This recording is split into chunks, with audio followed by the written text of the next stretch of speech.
CM Vijay அவர்கள் வந்து அவங்களோட பிரச்சார டைம்ல சொன்ன விஷயங்கள் எல்லாமே அப்படியே ஒண்ணு ஒண்ணா நடந்துகிட்டு இருக்கு. அது என்னென்ன அவங்க சொன்ன என்ன விஷயங்கள்லாம் இப்ப நடந்துகிட்டு இருக்கு அப்படிங்கிறத ஒரு ரியல் டைம் எக்ஸாம்பிளோட சொல்றேன். வீடியோ ஃபுல்லா பாருங்க. இது பாக்குறீங்க அப்படின்னா இந்த வீடியோலயே இப்ப அரசியல் களம் எப்படி போய்கிட்டு இருக்கு அப்படிங்கறது உங்களால ஈஸியா தெரிஞ்சுக்க முடியும். வாங்க வீடியோக்குள்ள போகலாம். வணக்கம், நான் ஆனந்த். இன்னைக்கு பாத்தீங்க அப்படின்னா இன்னைக்கு ஏடிஎம்கேவை சேர்ந்த கரூர் எம்எல்ஏ எம்ஆர் விஜயபாஸ்கர் அவங்க வந்து அவங்களோட எம்எல்ஏ பதவியை வந்து ரிசைன் பண்ணிட்டு கிளம்பிட்டாங்க. இப்போ பாத்தீங்க அப்படின்னா இப்ப இருக்கக்கூடிய நிலைமையில கிட்டத்தட்ட 7 தொகுதிகள்ல ரீஎலெக்ஷன் மறுபடியும் எலெக்ஷன் நடக்க போகுது. அது என்னன்னா அப்படின்னா நம்ம எல்லாருக்குமே தெரியும். திருச்சி கிழக்குல ஒண்ணு. அது விஜய் அவர்கள் வந்து 2 தொகுதியில போட்டி போட்டு 2லயுமே ஜெயிச்சிட்டாங்க. அதுல ஒன்னான திருச்சி கிழக்குல வந்து அவங்க ரிசைன் பண்ணிட்டாங்க. அப்புறம் தாராபுரம், மதுராந்தகம், அம்பை, விராலிமலை, அப்புறம் பெருந்துறை, இந்த தொகுதிகள் எல்லாத்துலயுமே திரும்பவும் இடைத்தேர்தல் நடக்க போகுது. இதோட சேர்த்து கிட்டத்தட்ட 7 தொகுதிகளில் இடைத்தேர்தல் நடக்க போகுது. இது இன்னும் கூட அதிக வாய்ப்பு இருக்கு. ஏன் அப்படின்னா வைகோ அவர்கள் மதிமுக தலைவர் வைகோ அவர்கள் வந்து அவங்களும் டிஎம்கே கூட்டணியிலிருந்து வெளியே வந்துட்டாங்க. அப்படிங்கிறப்ப மேபி அவங்களோட எம்எல்ஏ 2 பேர் வந்து டிஎம்கேவோட சின்னத்துல இருந்து ஜெயிச்சிருக்காங்க. அப்படிங்கிறப்ப அவங்க 2 பேர் ரிசைன் பண்ணிட்டாங்க அப்படின்னா இது இந்த 7 திரும்ப 9 ஆக வாய்ப்பு இருக்கு. 9 19 ஆகுதா 29 ஆகுதாங்கிறது தெரியல. ஏன்னா இன்னும் கூட வாய்ப்பு இருக்குங்கிறாங்க. ஏன் அப்படின்னா எஸ்பி வேலுமணி, சிவி சண்முகம், அந்த திண்டுக்கல் சீனிவாசன் இவங்க எல்லாருமே சேர்ந்து திரும்ப ரிசைன் பண்ண போறாங்க. ரிசைன் பண்ணிட்டு டிவிகே வந்து ஜாயின் பண்ண போறாங்க அப்படிங்கிற மாதிரிலாம் டாக் போய்கிட்டு இருக்கு. இது எல்லாமே விஜய் அவர்கள் சொன்னதுதான். நல்லா யோசிச்சு பாத்தீங்கன்னா விஜய் அவர்கள் வந்து ஒவ்வொரு பிரச்சாரத்திலையும் அவங்க வந்து பிரச்சாரத்துல எந்த வார்த்தை யூஸ் பண்றாங்களோ இல்லையோ இந்த வார்த்தையை கரெக்டா யூஸ் பண்ணாங்க. அது என்ன அப்படின்னா இனிமே 2 பேருக்கு உள்ளதான் போட்டி. ஒன்னு டிவிகே, இன்னொன்னு டிஎம்கே அப்படின்னாங்களே. அந்த டைம்ல கேட்கிறப்ப ஓகே, ஒரு பிரச்சாரத்துக்கு வந்து மக்களை சந்திக்க போறோம் அப்படின்னா ஒரு கட்சியோட தலைவர் வந்து இந்த மாதிரியான சில பொன்மொழிகள் பேசுறது வழக்கம். இந்த மாதிரியான சில ஸ்லோகன்ஸை வந்து மக்கள் மனசுல பதிய வைப்பாங்க அப்படிங்கிறது நமக்கு எல்லாருக்குமே தெரிஞ்சதுதான்.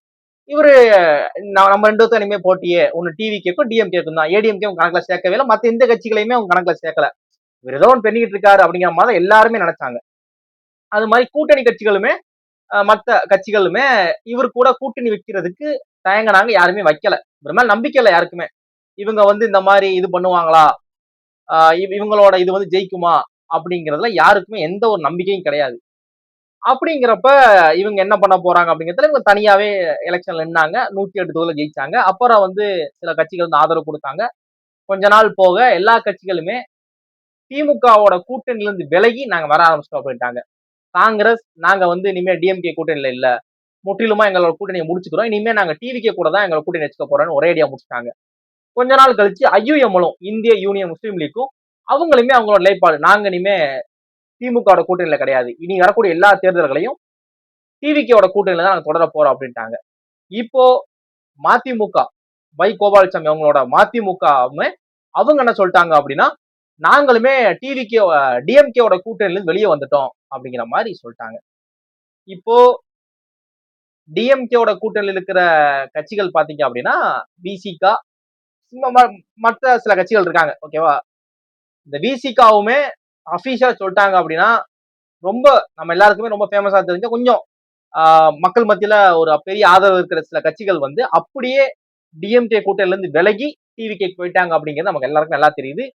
இதனால டிஎம்கேவுக்கு கொஞ்சம் வலுவிழந்திருக்கு. கூட்டணி கட்சிகள் இல்லாம இனி வரக்கூடிய தேர்தலில் 214 தொகுதிகளிலுமே மேபி அவங்க தனியா ஆள நிப்பாட்டுறதுக்கான வாய்ப்புகள் அமையலாம் 2031 தேர்தலில். ஓகேவா, இது இப்போ டிஎம்கேவோட நிலைமை.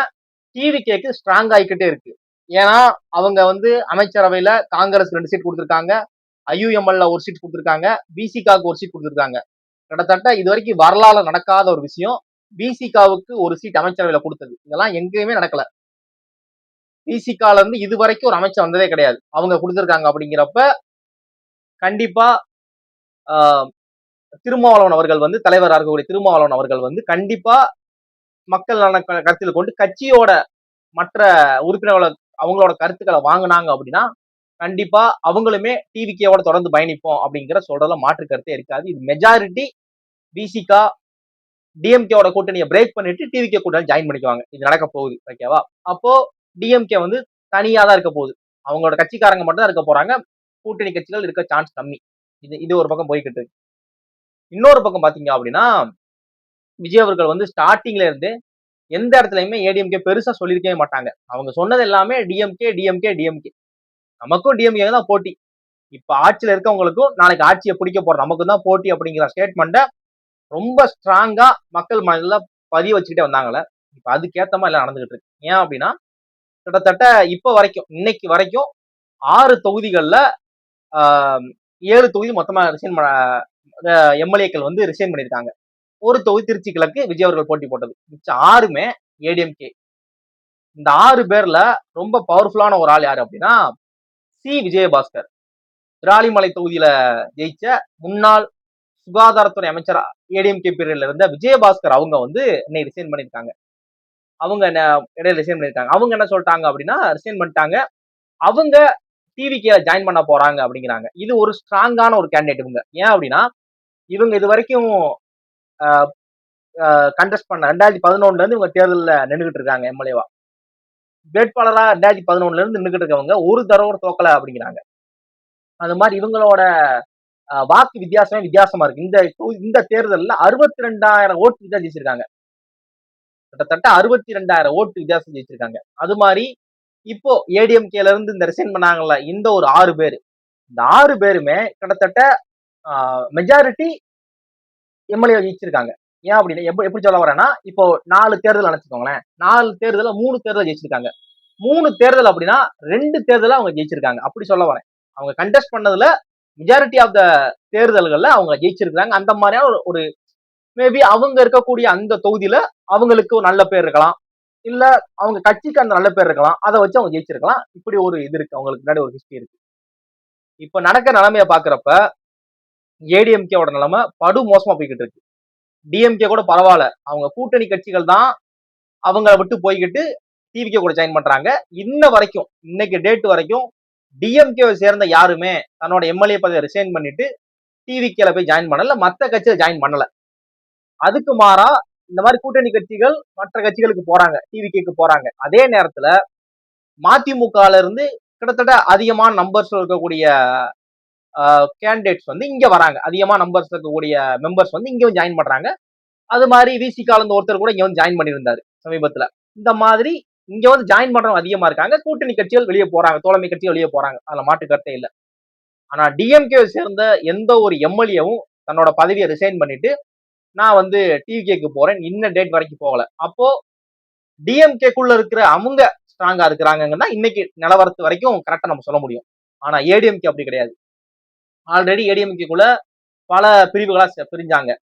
இபிஎஸ் அணி, சிவிஎஸ் சண்முகம் அவங்க அணி, அப்புறம் எஸ்பி வேலுமணி அவங்க இந்த கேங்கா 2ஆ பிரிஞ்சு ஒரு மீட்டிங் போட்டு அவங்க எல்லாம் தனியா ஒரு இது பண்ணிக்கிட்டு இருந்தாங்க.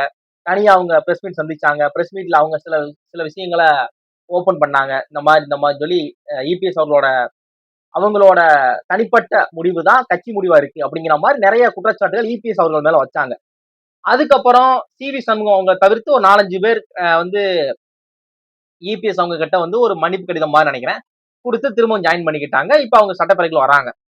இடையில நடந்த அந்த ஒரு குறுகிய கால கூட்டத்தொடர்ல பாத்தீங்க அப்படின்னா 2வது நாள்ல வந்து எடப்பாடி பழனிசாமி அவர்கள் வந்து மேகதாது அணை விஷயமா வெளிநடப்பு பண்ணிருப்பாங்க.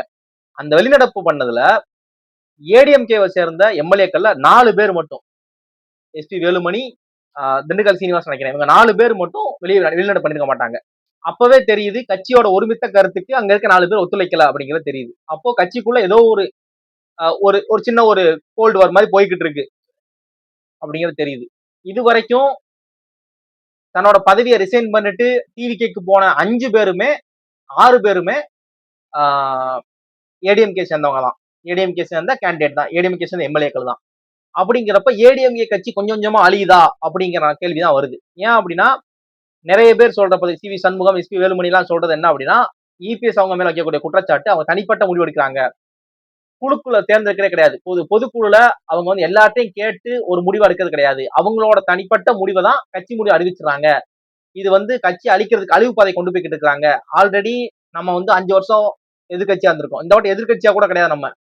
அப்படிங்கிறப்ப ஏடிஎம்கே அழிக்கிறது தான் இபிஎஸ் நோக்கம் அப்படின்னு சொல்லி சிவி சண்முகம் வந்து ஓப்பன் ஸ்டேட்மெண்ட் விட்டுருந்தாங்க.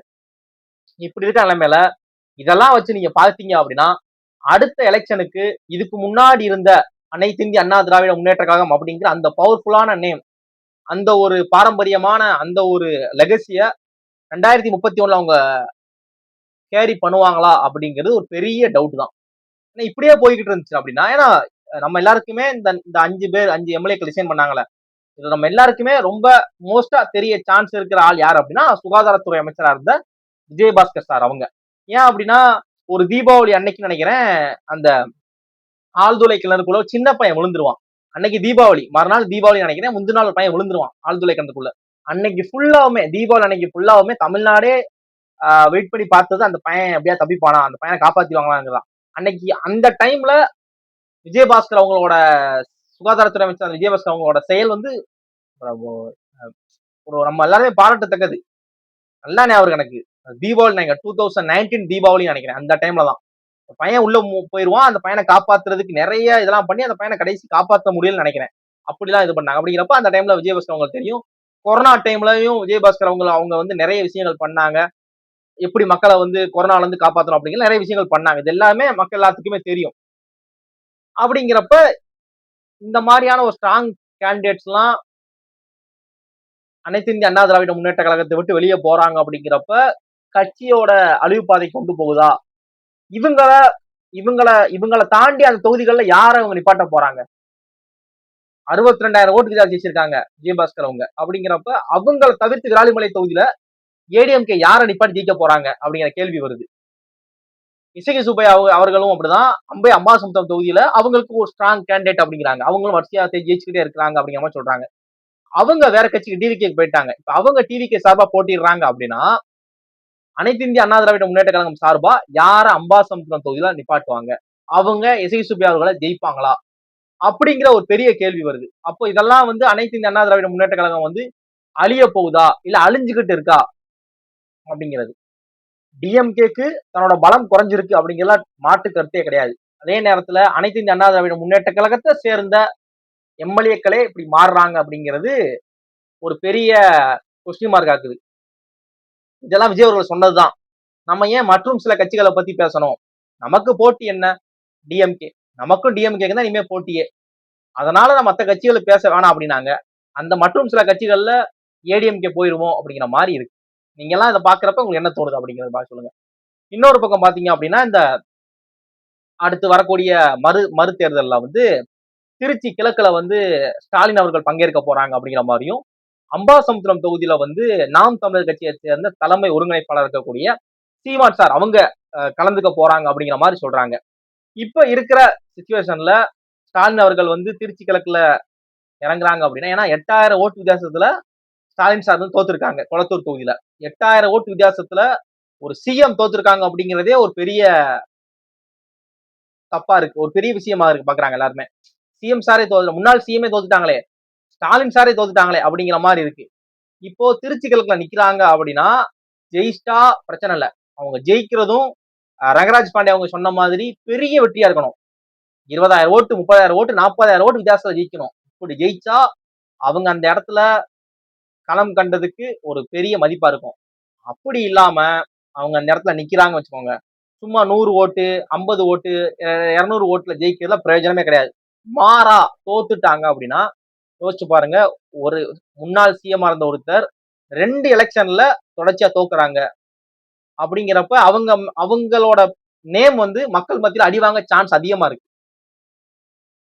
சிஎம் அவங்க தோத்துட்டாங்க அப்படிங்கிறது ஓகே, சிஎம் ஸ்டாலின் சார் தோத்துட்டாங்க அப்படிங்கிறது ஒரு திரும்ப ரீஎலெக்ஷன் தோத்துட்டாங்க அப்படின்னா இந்த டிவிக்கே பவர்ஃபுல்லா காமிக்குது திரும்ப திரும்ப. அப்படிங்கிறப்ப அவங்க ரொம்ப கான்சியஸா முடிவு எடுக்கணும் அப்படின்னு சொல்லி ரங்கராஜ் பாண்டே சொல்லியிருப்பாங்க. அது ரொம்ப வெல்லிடான பாயிண்டா இருக்கு. கூட இருக்கவங்க எல்லாம் நீங்க இறங்க தலைவரை நாங்க பாத்துக்கிறோங்கிறாங்க. ஏதாவது ரிசல்ட் தப்பாச்சு அப்படின்னா அது முழுக்க முழுக்க ஸ்டாலின் சார் மேலதான் விடியும் அப்படிங்கிறது உண்மையான ஒண்ணு. அவங்க அதை யோசிச்சுதான் முடிவு எடுக்கணும். இன்னொரு பக்கம் இப்ப இருக்கிற என்னோட சாய்ஸ், என்னோட ஒரு சின்ன ஆசை என்ன அப்படின்னா, நாம் தமிழர் கட்சியை சேர்ந்த தலைமை ஒருங்கிணைப்பாளர் இருக்கக்கூடிய சீமான் அவர்கள் வந்து கண்டிப்பா ஏதாவது ஒரு தொகுதியில 7 தொகுதியில் நடக்க போகுது வரைக்கும் இந்த 7 தொகுதியில ஏதாவது ஒரு தொகுதியில அவங்க நின்று அவங்க ஜெயிச்சாங்க அப்படின்னா ரொம்ப ஹாப்பியா இருக்கும். நீ நாம் தமிழர் கட்சியா ப்ரோ அப்படின்னா அப்படிலாம் இல்ல. எதுக்காக சொல்றேன் அப்படின்னா, இப்போ சட்டப்பேரவை பாக்குறப்ப இப்பதான் லைவ்ல பாக்குறோம். ரொம்ப ரொம்ப நல்லா வாட்ச் பண்றோம் எல்லாருமே. இப்ப சில கட்சி சட்டப்பேரவைக்குள்ள சில கேட்கிற கேள்வி ரொம்ப நியாயமா இருக்கு. யாரு அப்படின்னா பிரேமலதா விஜயகாந்த் மேம், அவங்க தேமுதிக தலைவர் பிரேமலதா விஜயகாந்த் மேம், அவங்க கேட்கக்கூடிய கேள்வி, சௌமியா அன்புமணி அந்த மேம், அவங்க கேட்கக்கூடிய கேள்வி எல்லாமே ரொம்ப வேலிடான பாயிண்டா இருக்கு.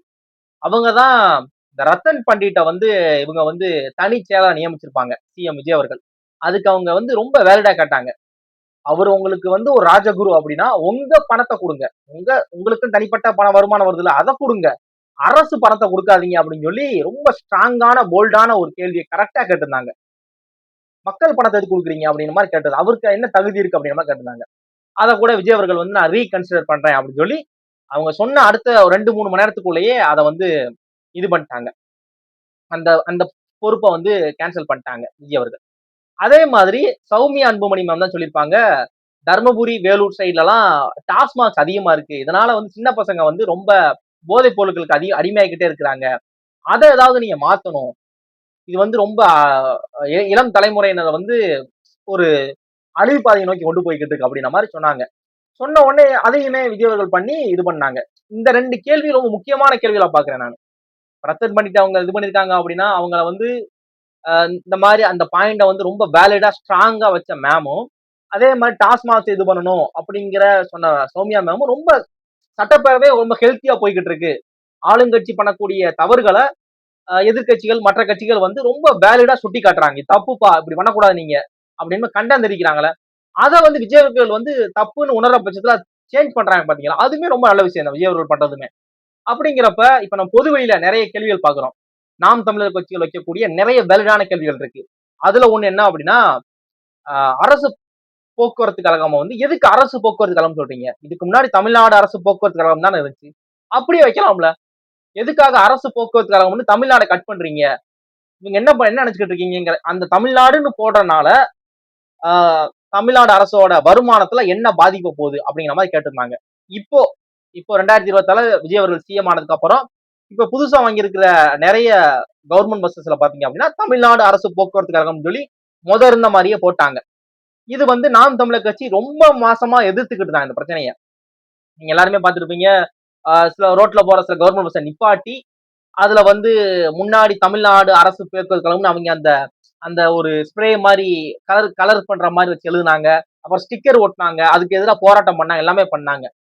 அப்படிங்கிறப்ப இந்த மாதிரியான நிறைய வேலிடான கொஸ்டின் அவங்க கேட்கறாங்கல்ல, இவங்க சட்டப்பேரவைக்குள்ள போறாங்க, சிஎம் சாரி சீமான் சார் வந்து சட்டப்பேரவைக்குள்ள போறாங்க அப்படின்னா இவங்களோட கேள்விகள் எப்படி இருக்கும் பாக்குறது ஆச்சரியமா. ஏன்னா நிறைய கட்சி உள்ள இருக்காங்க. இப்ப டிவிக்கு விஜய் அவர்கள் உள்ள இருக்காங்க, உதயநிதி ஸ்டாலின் அவர்கள் உள்ள இருக்காங்க, சௌமியா அன்புமணி மேம் உள்ள இருக்காங்க, பிரேமலதா விஜயகாந்த் மேம் உள்ள இருக்காங்க, விசிகாவை சேர்ந்த வன்னியரசு அவர்கள் உள்ள இருக்காங்க. இந்த மாதிரி பல கட்சிகள் சேர்ந்த நல்ல நல்ல ஆட்கள் உள்ள இருக்காங்க, இந்த மாதிரி ஆட்கள் இருக்காங்க. அப்படிங்கிறப்ப இவங்களும் உள்ள போனாங்கன்னா இவங்க கேட்கக்கூடிய கேள்விகள் என்ன மாதிரி இருக்கும் அப்படிங்கிற ஒரு எதிர்பார்ப்பு வருது.